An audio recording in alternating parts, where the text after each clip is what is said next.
Rolling sound, quiet. Here we go. Reading. 1.57. And starting right when action.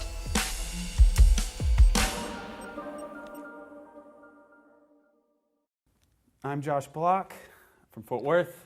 I have a studio and basically just all-around music business called Nile City Sound. I'm here today to talk about film and music and how they interact with my friend here. I'll let her introduce herself. I'm Erica Silverman, and I'm a writer and director who now lives in Fort Worth. So we're talking about music and film, and specifically working with, first I should say that we know each other well. We know each other. But we're potting together. Yeah. So we're talking about how specifically it is to work with musicians and artists. And you have seems like a pretty good history of that so far. Do you want to, I guess, just kind of walk through a little bit of what it's like to work with musicians and maybe kind of your history leading up to that point? Okay, like what my job is? Yeah, that's a good idea. Well, let's see, where do I begin? Well, I didn't go to school. I'm self-taught. I didn't go to school for film. And actually, there's one person that is kind of the reason for my life path change, and you know him too. It's Brady Blade.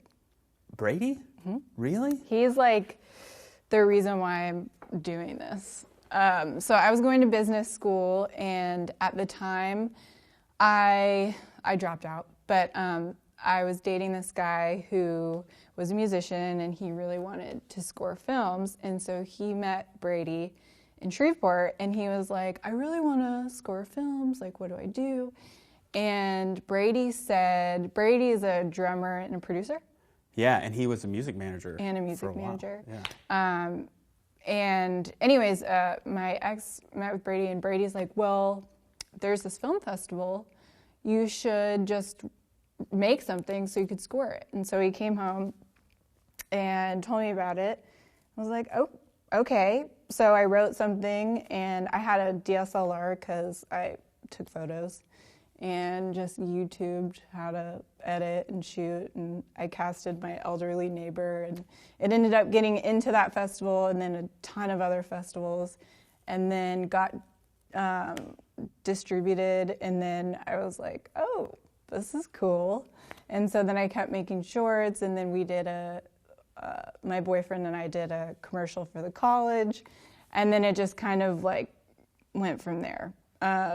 Did you know Brady at the time, or was that just random? So this is weird, and you don't know this, but I never met Brady. I just knew of him through my ex-boyfriend. And in January, Robert played... This is her husband now. Yeah. Robert. He's a musician. And we met because I made his music video. But Brady... So Robert played that... What's the festival in Florida? The one down Fort Lauderdale? No, it's in northern Florida. I don't know. It's the like Americana festival. Oh, Robert's my main entry to Americana. Anyways, Brady was there, and Brady, we had breakfast at Waffle House, and you know he's amazing and whatever. Yeah. And I'm like, Brady, I have something to tell you. You're the reason why I do that. And I told him the whole story. He just started crying. He did? Yeah, of course. He's like, what? Wow. And you know, his wife worked with Lauren, my wife. What? Yeah. She does fashion. She's Swedish. Yeah. So weird.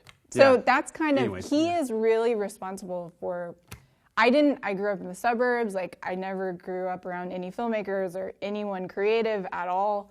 And I never had an aspiration to make movies. I loved movies, but I never knew that was a thing, and so, or work in film. So it was by chance that he said to Zach, you know, make a short film. And I'm like, that's a great idea. I'm gonna write something. And let's use her. She's our 90-year-old neighbor. Like, let's. So your entrance into film was specifically with music then? It was. Like you went straight that way. Because he made the music. Well, music videos didn't really happen until a few years later. Yeah. Did you make, so you made other short films I in made between like then? 5. Cool. Yeah. So. And commercials and stuff. And you worked with him. Did you guys work in tandem on the music and the film, or did he already make the music and you? He made the music after we filmed. Really? Cool. Yeah. And now you film a lot of times with the music videos you do. You work after you hear the music. Yeah, that's true. That's interesting. Is there like a weird difference in the process? Gotta be. Like what you're informed by. Yeah. Yeah. Yeah. I never thought about it. Yeah, I guess so. So how it works now is, which you already know this, so it's funny like telling you. Let me explain. No, explain it. How it works when you know all this But stuff. see, I don't know your But you were perspective. Okay. You know but what I mean? Josh Like, we was in get- White Denim. Josh like knows how music videos happen. Yeah, but see, we get pitches. Like That's the White Denim, Leon, yeah. everything, we get like 5 or 6, you know. I'll let you describe it, but we get, 5 or 6 ideas from 5 or 6 different directors. So we just see it there, but I know there's so much before, I don't know. I mean, it's kind of the same. Well, walk me through it. Well, I'm repped by a couple companies now, or management people, and so then they're like, do you dig this song? And I'm like, yeah, cool. And then I try to think of an idea, and then I'll think of something and, write a treatment, and then they submit it to the artist, I don't know. I don't know what happens. Like, Yeah. do they send it to the artist? Do they send it to the management? I think it's probably All over the place. all over the place. The label, maybe it never even reaches the artist till the end. I don't know. Yeah. Basically, it's just like me and then however many directors. I'm hoping 3, it's probably more. And then usually you don't get it. Sometimes you get it. So, well, I know you will, and I feel like we have similar work ethic in a sense. We're working together tomorrow. Yeah, we've been working together a lot recently. Do you try to work mainly with stuff that you have like an immediate response to? I mean, we all need money, so it's a little different, but I mean in general. Yes. I'm pretty good with ideas, and even if I don't like the song, I can think of something.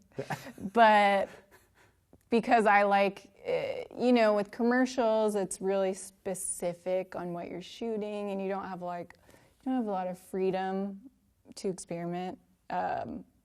And with a music video, you can just be really creative and kind of do whatever you want. Do you feel like you're forced into creativity though? Because music budgets, we might as well be honest, Yeah. for music videos has gone a little down. Well, I've always worked with no budget, so.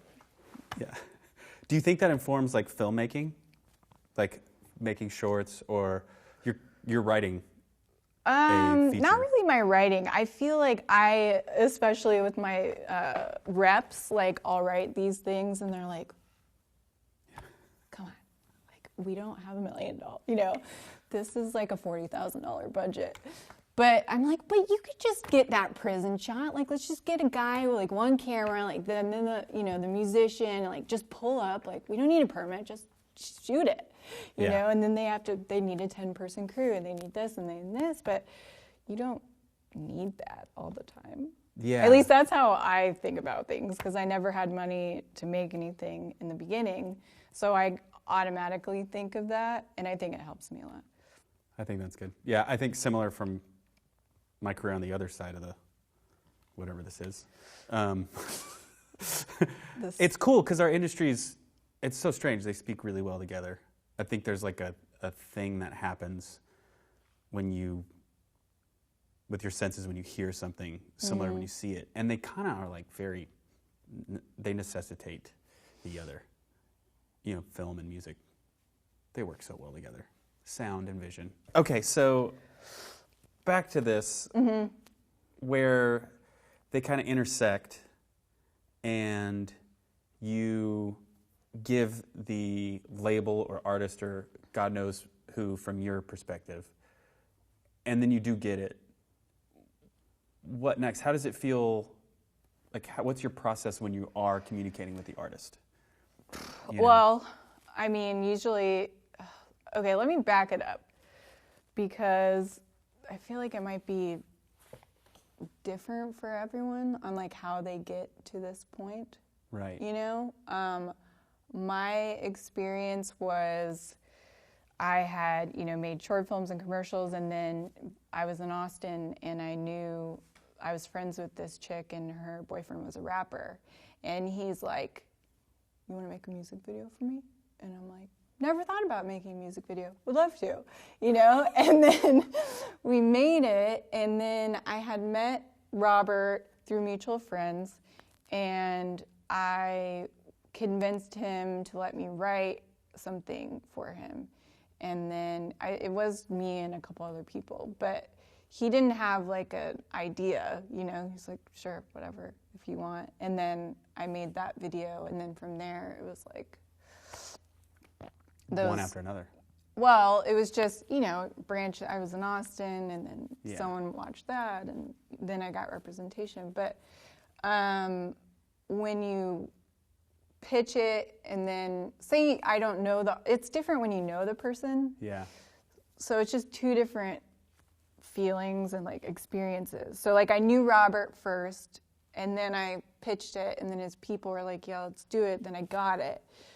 Or like David, I met him, and then I, did all of his stuff, or not all of his stuff, but a lot of things for him. Yeah. Or someone like, Avril, where I just pitched it and got it. Well, that's an interesting one. That's a different experience. But you did have to work with her, Avril Lavigne, and you got it, and then you show up. They love everything you wrote about it. I knew a little bit about this. What happened? Talk about this? Well, we can talk about in very like pleasant. We can use pleasantries. Okay. Here. You show up, and then the idea had to change for whatever reason, right? Mm-hmm. You don't have to be specific, but the idea needed to change Immediately. Right. So then you're working with the artist. Kind of. Yeah. Because they all Barely. ask for they all have specifics in different scales. In different degrees. I have a funny story. I don't know.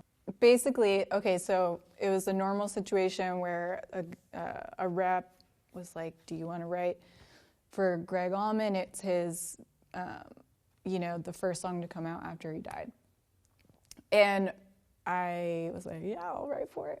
So I was really excited about this story. One, there's no one singing in it, like in a dark room for 3 minutes and playing, So I'm like, cool. There's and to be no specific, one. that's something you're always asked to do. Can we get performance? It's like a lot, which sometimes can be cool, but it just depends. So I just want to make movies, and so I'm always trying to have no artist performance. But so this one was super narrative, and there's no one singing in it, and I was so excited, and it was really specific and very personal to me, like all the details in it. And then everyone at, Greg's people and then the label, they're like, "We love it, go do it." So we went to South Padre. We shot for a few days, woo!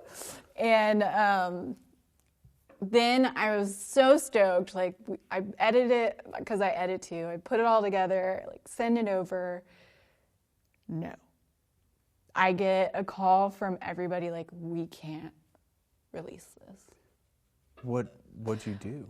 It apparently was, and I knew nothing about Greg Allman. This is embarrassing to say. It's okay, yeah. But I was like to Robert, like, "Do you know who Greg Allman is?" And he's like, "The Allman Brothers?" I'm like, "Oh yeah, the Allman Brothers." Yeah. So I didn't, it's not like I was an Uber fan or anything. I didn't know anything about him. I later researched everything, and actually a friend of mine dated his son. Anyways.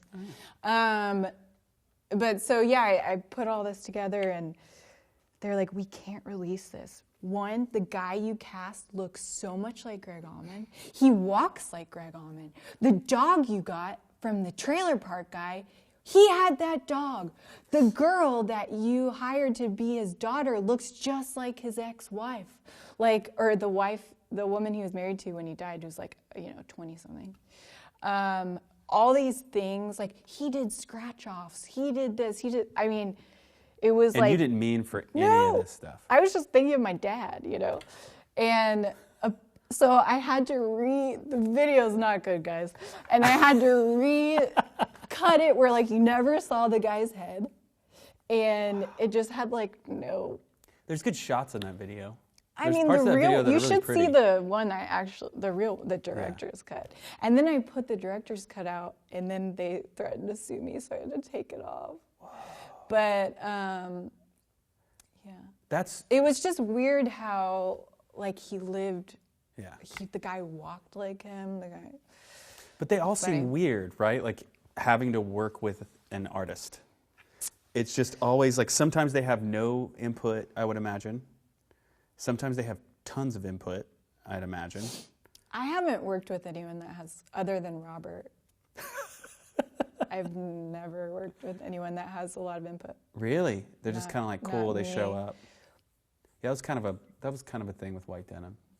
It seems like Leon similar. I would love if that was the case, like where people had more of an idea. Like, I think it turns out the best. My favorite videos are with Robert. He didn't have any input in the first one we did, but like Fucking Crazy is probably one of my favorites. And that was really that one is great. Like that's got collaborative. Ben acting in it. Ben Godfrey, who's probably spontaneous. I'm obsessed with Ben. Yeah. Like Ben, I want to make a movie and he's... What? Okay, so this is a good segue. He did also acts in Robert Ellis's video, but then he just did Ben's record. Yeah. I love his music. I'm trying to get him to You probably will do one with him. I hope so. Yeah. He does all of his videos, so. That's right, so I bet that was fun having somebody like that on set. The collaboration is always nice. Him and Aretha's girlfriend, they took it really seriously and did like acting exercises before they got there and watched all these. So that's a good segue though. Nick Cage movies. Do you notice any big differences? I'm sure there are, but it'd be cool to have you outline them between music videos and film, even short film. There's got to be differences there. I'm working on a feature, but I haven't shot a feature yet, so I'm not sure. But environment-wise, shorts for me have always been just really guerrilla, kind of great, There's no structure usually because we don't have a producer. And music videos go either way. But for me, they tend to be a little more commercial feeling. Like there's craft services, there's a place you can pee, like. And their purpose, a lot of times, it feels like, is to help sell an album from the label's point of view. Make the artist look good. Yeah. And we kind of joked about it, but I think this is the thing that happens a lot. What's crazy is the artists are tired of it too. Like I remember when it was my band, and we'd get a directive to make a new music video, and it would be a joke. It'd be like, let me guess, they want us to perform. Yeah. You know what I mean? And it seems like that's something you have to learn how to be artistic with it, Like you just did, what was her name? You did a Nashville artist. Oh, Haley Witters. Yeah, you did that one. And there's a lot of really smart performance footage in there that I think was cool. Yeah, it was really good. I mean, they definitely, I guess her team was pretty picky about stuff. Yeah. They wanted, her to be Dolly and like, she's gorgeous. Like that was easy to do. But it was very, cut to performance. Do this, cut to performance, Yeah. Which it makes sense, especially if it's a newer artist. But yeah, you can do it interesting, like shooting through the window, like a Wong Kar-wai movie, or, not making it stereotypical. It's kind of cool. So they do kind of inform each other, like working in film and working in music videos. What was your favorite music video that you guys had? I liked one we did that was just stills. I don't think everybody in the band liked it, but it was basically... Just pics? Well, we did. It was all stop motion, and it was the year that Big Tex in Dallas burnt down.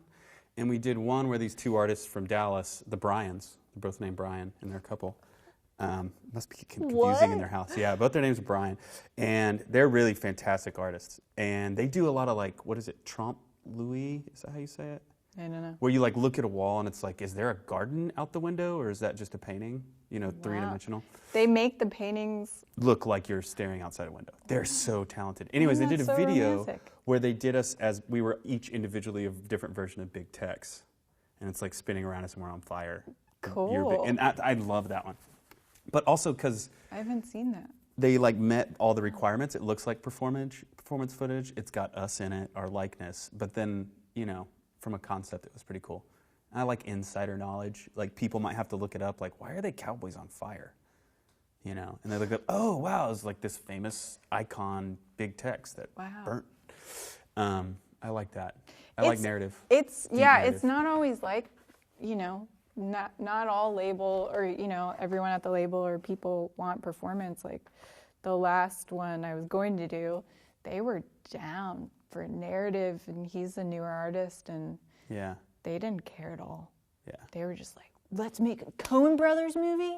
Let's make it badass. That's so cool. You know, they didn't care. Like Post Malone's videos kind of look like that to me. I haven't seen him. There's one where he just gets like stabbed in the neck immediately. Yeah, I like that.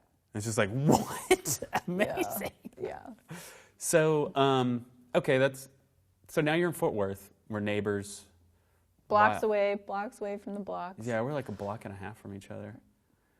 That can't be the only reason why y'all moved here. I think it is. Is it really just for us? Robert, for you. And, you know, we can afford a place here. Austin priced us out. Yeah. The house we got here is incredible, and it would probably be $1 million in Austin. Yeah. Do you think that informs like creative output in a city? Affordability? I don't know. Look at LA. Not sure. Yeah, but LA started as a wasteland. Yeah, but kind of how built itself long into ago this. was that? I know, it was a really long Like time the ago. 20s? Yeah. No, probably before that. I don't know. I think, you know, LA is super creative, and people are broke living there. I think you can be creative anywhere. Yeah, that's a good point. In between your ears. When I first started making stuff, I lived in a town with 2,000 people. Yeah. In Louisiana. And, you know, there's nothing there. Do you not think that informed you? Like creating in a vacuum almost? I think it helped me because I'm just so into so many things and kind of all over the place as a person, ADD. Like, it helped me figure out what I like to do. It's kind of cool to have to put the pieces together yourself. If I went, I did live in New York before that and LA, and I feel like I just didn't know. I'm like, I know I like this feeling being here and like all these creative people, but I don't know what I'm supposed to do. Yeah. And you can always go to those places if you have to, you know? Yeah, I do like, one thing I do like about not living there is I feel like one thing I noticed, not so much with New York, but especially LA, is like everyone kind of does the same thing, you know? And so you're at parties or you're, you know, going places and everyone's just kind of talking about the same stuff. And like, if you don't live in a place like that, then I think you can just think. Yeah, or absorb more. Yeah. I talk about this too. Like there's this. But then I say that, but like good. David Lynch lives in LA. Like people, maybe it's just me. I feel like I need to be out of a bubble to have my own opinions and like see the world. Yeah. Because I never was in the bubble growing up. But I think some of those people make their best work when they go out of the bubble.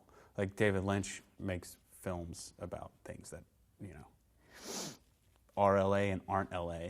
You know, his mind travels to other places. You know, he turns LA into something else. You know, he pulls from other things. David Byrne with True Stories. We recently watched True Stories, which is great for this subject. You know, so good. Yeah, because that's a film of an album of a film. I can't believe I've never seen Isn't it so good? that movie until now. And it's, you know, an obsession with this area. And he cast everybody through talent The shows. talent show. Brilliant. I want to do that for my movie. Yeah. Would you- Talent shows in Florida. Okay, so do you have any advice for people who want to make music videos? Sure.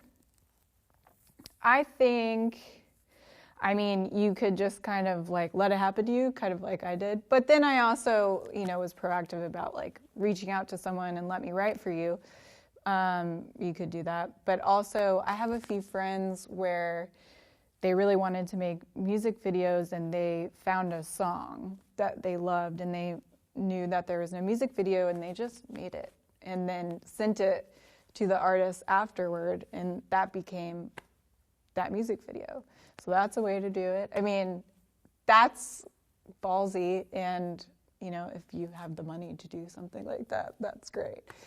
Yeah. But just make something. Go find an artist in your town, and they need a video. I mean, musicians need videos. Yeah. Everybody. So if Do you you like think their empathy music, makes it better? Makes your work a little bit better? Like, I hope so. yeah. I don't know. I'm sure. You're like creating a vision for a vision. You know? Like telling a story around a story.